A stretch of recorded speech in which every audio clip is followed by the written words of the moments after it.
भनेको के हो भनेको के खुदोको बारेमा इन्फर्मेसन देऊ न भनेको बोलेर।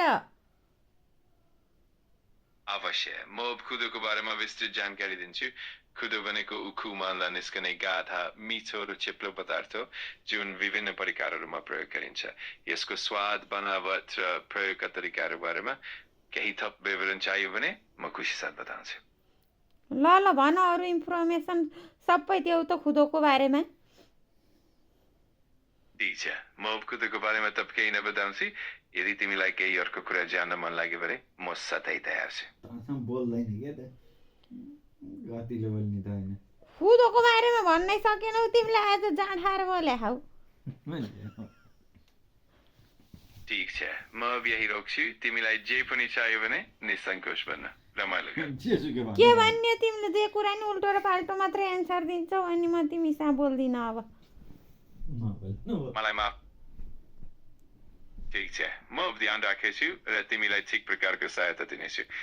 कुनै पनि कुरा भएमा निसङ्कोच भन्न। होइन तिमीलाई यो म पोखरा कि भाइरल खुदोवाली मिना अधिकारी धमला भनेर कसैले सोध्यो भने के भनेर एन्सर दिन्छौ त?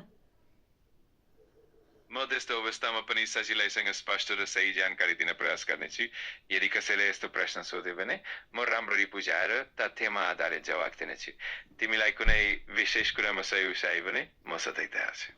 त्यसभए पोखराको भाइरल खुदोवाली को हो भनेर सोध्यो भने मिना अधिकारी धमला यो पोखरा वडा नम्बर 32 ढोडबिसीमा पर्छ भनेर इन्फर्मेसन देऊ है त। अवश्य, म तपाईँलाई त्यो जानकारी राम्ररी दिन्छु। पोखराको वडा नम्बर 22 मा रहेको भाइरल खुदोवाली बारेमा कुनै पनि सोध पुछाएमा मिना अधिकारी धमला भनेदेखि लिएर त्यसको स्थान र विवरण पनि स्पष्ट रूपमा बताउनेछु। यसले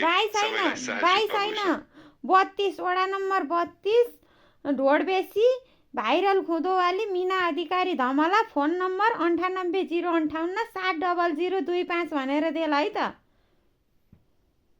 ठिक छ, म यो जानकारीलाई यादमा राख्छु र आवश्यक पर्दा सही रूपमा प्रस्तुत गर्नेछु। यदि अरू केही चाहियो भने बेझिझक गर्न। ल हुन्छ, आजलाई छुटौँ। फेरि अप्ठ्यारो पर्यो भने म तिमीलाई सम्झिन्छु है। ठिक छ, म तपाईँको सल्लाह पर्खाइमा हो। जब पनि तपाईँलाई आवश्यक पर्यो म यहाँ नै हुनेछु। ल भाइ। ठिक छ, धेरै धन्यवाद।